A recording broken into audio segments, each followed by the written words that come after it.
Hello दोस्तों, आप सभी का स्वागत है आपके अपने YouTube channel MK study knowledge में। आज फिर से हम 10वीं कक्षा के math class NCERT book solution जो चैप्टर 7 स्टार्ट करने वाले हैं। इस वीडियो में आपको हम बताएंगे निर्देशांक ज्यामिति के परिचय। उसके बाद एक मेन फार्मूला होता है जो निर्देशांक में अहम भूमिका निभाता है, वो फार्मूला होता है दूरी सूत्र, डिस्टेंस फार्मूला।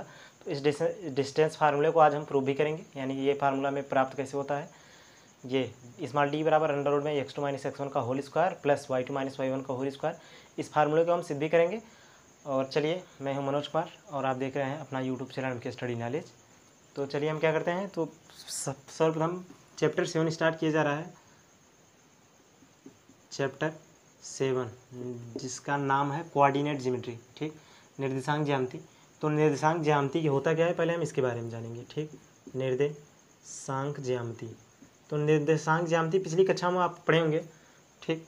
तो किसी बिंदु की स्थिति का निर्धारण करने के लिए एक निर्देशांक अक्ष की आवश्यकता होती है। अब निर्देशांक अक्ष क्या होते हैं, दो सरल रेखाओं, ठीक, क्या दो संख्या रेखाएं। तो दो संख्या रेखाएं इस तरीके से होती हैं कि जो एक दूसरे के लंबवत, अर्थात पहली संख्या रेखा को, संख्या रेखा होती क्या होती हैं, संख्या रेखा वह रेखा होती है जिससे रेखा पर संख्याओं को प्रदर्शित किया जाता है उसके प्रॉपर्टी के आधार पर, अर्थात वह धनात्मक संख्या होती है या फिर ऋणात्मक संख्या होती है। तो धनात्मक संख्या को हमेशा दाहिनी ओर रखा जाता है, 1 2 3 4 up to dot dot plus के रूप में क्या करते हैं, प्लस के रूप में दाहिनी ओर रखा जाता है। उसी प्रकार बाईं ओर हम क्या करते हैं, माइनस के रूप में संख्या रखते हैं, जैसे -1 -2 -3 अप टू डॉट डॉट। और इसी संख्या रेखा पर क्या करते हैं, एक क्षैतिज तल में रखते हैं, एक ऊर्ध्वाधर तल में रखते हैं, अर्थात खड़ा स्तंभ, ठीक। तो ऊर्ध्वाधर तल में जो रखते हैं ये इस तरीके से, और ऊपर हमें क्या प्राप्त होता है, प्लस में संख्या प्राप्त होती है, और नीचे क्या प्राप्त हो जाती है, माइनस में संख्या प्राप्त होती हैं। तो इन दोनों की संख्या रेखाओं को कटान बिंदु, अर्थात जिस बिंदु पर छेद करते हैं इसी बिंदु को हम क्या कहते हैं, मूल बिंदु कहते हैं। क्या कहते हैं, मूल बिंदु कहते हैं, ठीक, मूल बिंदु कहते हैं। अब मान लीजिए कोई बिंदु यहाँ, इसी बिंदु का स्थिति का निर्धारण करने के लिए बस जिस अक्ष को दर्शाया गया इसी अक्ष की हमें क्या होती है, आवश्यकता होती है। तो इसमें जो क्षैतिज तल में संख्या रेखा प्राप्त होती है उसे हम क्या कहते हैं, यक्ष अक्ष। क्या कहते हैं, यक्ष अक्ष। और ऊर्ध्वाधर तल में प्राप्त संख्या रेखा को हम वाई अक्ष कहते हैं। क्या कहते हैं, वाई अक्ष कहते हैं। और अगला हिस्से में प्राप्त होता है यक्ष अक्ष को हम क्या कहते हैं, यक्ष अक्ष को हम यक्ष निर्देशांक क्या कहते हैं, यक्ष निर्देशांक, ठीक, या भुज कहते हैं। क्या कहते हैं, भुज कहते हैं। और वाई अक्ष को वाई निर्देशांक कहते हैं, वाई निर्देशांक कहते हैं, या फिर इसे कोटि कहते हैं, ठीक। क्या कहते हैं, कोटि कहते हैं। ये जो इस बिंदु को दर्शाया जाता है इसे लिखने के लिए हम भुज कामा कोटि का प्रयोग करते हैं। क्या करते हैं, भुज कामा कोटि को लिखते हैं, यानी दो संख्याओं के माध्यम से दर्शाया जाता है। तो भुज अर्थात यक्ष अक्ष वाले को हम पहले लिखेंगे, वाई अक्ष को हम क्या करते हैं, बाद में लिखते हैं। तो इसमें करना क्या है आपको, अब ये तो हमारा प्राप्त हो गया यक्ष निर्देशांक, ठीक, यानी इसका मेन जो फार्मूला होता है निर्देशांक ज्यामिति, ठीक। निर्देशांक ज्यामिति का जो मेन परिचय या फिर मेन परिभाषा होती है उसे आप इस तरीके से लिख सकते हैं, किसी बिंदु की स्थिति का निर्धारण करना निर्देशांक ज्यामिति कहलाता है। फिर से सुनिए, किसी बिंदु की स्थिति का निर्धारण करना निर्देशांक ज्यामिति कहलाता है। अब तो मुझे नहीं लगता आपको दोबारा ये रटना पड़ेगा, आपका काम हो गया है। आपने यदि ध्यान से सुना है तो आप ये निश्चिंत रूप से इसकी परिभाषा देख सकते हैं। क्या देते हैं, किसी बिंदु की स्थिति का निर्धारण करना, क्या करता है, किसी बिंदु की स्थिति का निर्धारण करना निर्देशांक ज्यामिति कहलाता है। चलिए आगे देखते हैं। अब इसको हम क्या करते हैं, मेन फार्मूला देखते हैं। तो मेन फार्मूला इसका जो है वो डिस्टेंस फार्मूला होता है। क्या होता है, डिस्टेंस फार्मूला। उसी को हम क्या करेंगे, प्रूव करेंगे। तो प्रूव करने के लिए हम डिस्टेंस फार्मूला इस तरीके से सेम इसी प्रोसेस का क्या करते हैं, इसी को हम लेकर चलेंगे। और इस प्रकार के निर्देशांक को प्राप्त करने के लिए हमें 4 चतुर्थांश प्राप्त हुए। क्या प्राप्त हुए, 4 चतुर्थांश प्राप्त हुए हैं, जो प्रत्येक 90 डिग्री पर क्या होते हैं, एडेड होते हैं।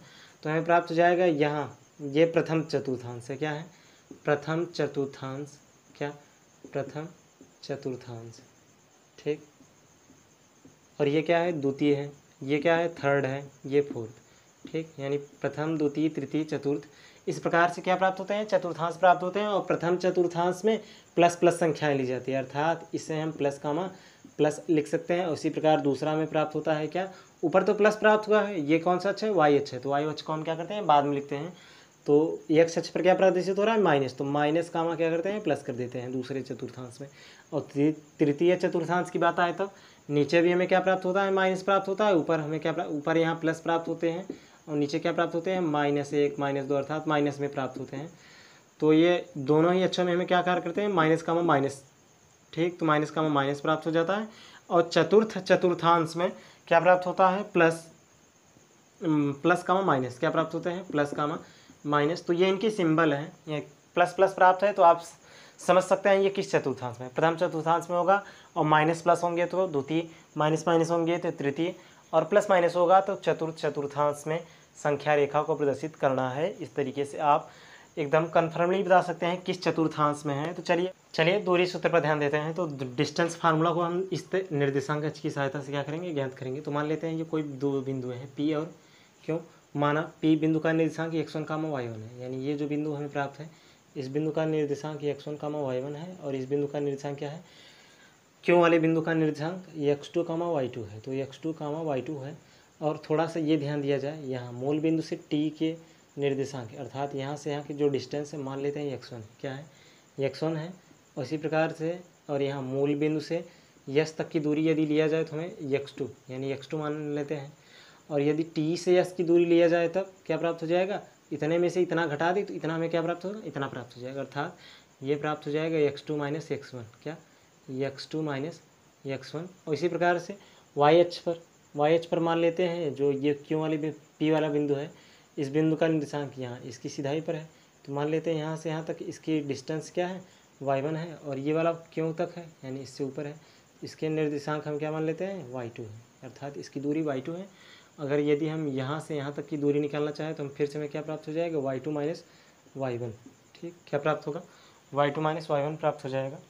अर्थात अगली लाइन से हमें PQ यानी जो समांतर है किसके, TS के, तो अगली लाइन से हम TS बराबर लिख सकते हैं क्या, PQ, और जहाँ ये डिस्टेंस क्या प्राप्त हुआ, x2 - x1, क्या, x2 - x1। और इसी प्रकार से ये y QR फिर RQ, क्या लिखेंगे, QR या फिर RQ लिख लीजिए। तो QR जो बराबर डिस्टेंस है वो क्या प्राप्त हुआ है, y2 - y1, क्या प्राप्त हुआ है, y2 - y1। बस यही दो हमें फार्मूले क्या करते हैं, यानी इसी की सहायता से आगे हम बढ़ेंगे। तो थोड़ा सा इसमें ध्यान दिया जाए तो जो PQR है, ये PQR एक त्रिभुज के रूप में है, किसके रूप में है, एक त्रिभुज के रूप में है। तो एक त्रिभुज जो क्या दिया है, त्रिभुज PQR से, तो त्रिभुज PQR में हम क्या करेंगे, पाइथागोरस प्रमेय यूज करेंगे। तो पाइथागोरस प्रमेय के लिए 2 वीडियो बनाया गया है, ये दोनों, तो इन दोनों का लिंक डिस्क्रिप्शन बॉक्स में है, आप जाकर इसे चेक कर लीजिए, पाइथागोरस प्रमेय आपको समझ में आ जाएगा। तो अगली लाइन से पाइथागोरस प्रमेय ने यह कहा था किसी समकोण त्रिभुज में कर्णपन बना वर्ग शेष 2 भुजाओं पर बने वर्ग के योगफल के बराबर होता है, अर्थात कर्ण का स्क्वायर। पहली लाइन से हम लिखेंगे पाइथागोरस प्रमेय से, क्या, पाइथागोरस प्रमेय से, ठीक। तो पाइथागोरस प्रमेय से, तो पाइथागोरस प्रमेय क्या होता है, कर्ण का स्क्वायर, क्या, कर्ण का स्क्वायर बराबर लंब का स्क्वायर धन आधार का स्क्वायर। तो अगला इसमें कर्ण क्या दिया है, PQ दिया है, क्या दिया है, PQ। तो अगला से हम PQ का स्क्वायर करेंगे और बराबर लंब के स्थान पर क्या दिया है, RQ या QR, तो QR का स्क्वायर कर दीजिए, प्लस आधार के स्थान पर क्या दिया है, PQ दिया है, PR, ठीक। तो हम क्या करेंगे, PR का स्क्वायर करेंगे। अगला इससे PQ का स्क्वायर हमें ज्ञात करना है, तो PQ का स्क्वायर हमें प्राप्त हो जाएगा क्या, PQ स्क्वायर इक्वल QR कहीं दिया है, QR ये दिया है, y2 - y1, क्या करेंगे, y2 - y1 करेंगे, और प्लस दिया है, होल स्क्वायर दिया है, होल स्क्वायर लिखेंगे, प्लस दिया है तो प्लस लिखेंगे।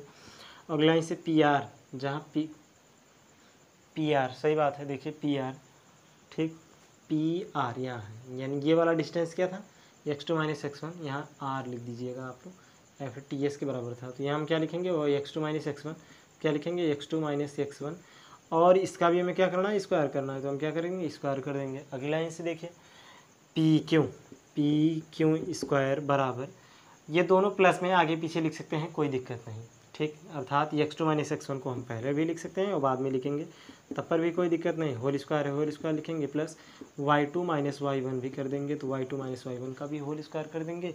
वर्गमूल लेने पर क्या लेंगे, वर्गमूल लेंगे, तो वर्गमूल जो लेंगे ये स्क्वायर क्या होंगे, हट जाएंगे। अर्थात अगली लाइन से हमें प्राप्त हो जाएगा PQ बराबर अंडर रूट में, क्या प्राप्त होगा, अंडर रूट में, ये अंडर रूट में प्राप्त हो जाएगा, तो स्क्वायर नहीं हटेगा भाई, चूँकि प्लस ऐड करना था इसमें, तो क्या करेंगे, स्क्वायर नहीं हटाएंगे, हम अंडर रूट में से लिखेंगे। तो अंडर रूट में प्राप्त हो जाएगा x2 - x1 का whole square plus y2 minus y1 का होल स्क्वायर। आप लोगों को यही फार्मूला क्या करना था, प्रूव करना था। तो आपका ये जो फार्मूला था ये बड़ी आसानी से प्रूफ हो गया है। इसी फार्मूले को हम क्या कहते हैं, दूरी सूत्र कहते हैं। इसी को दूरी सूत्र कहते हैं।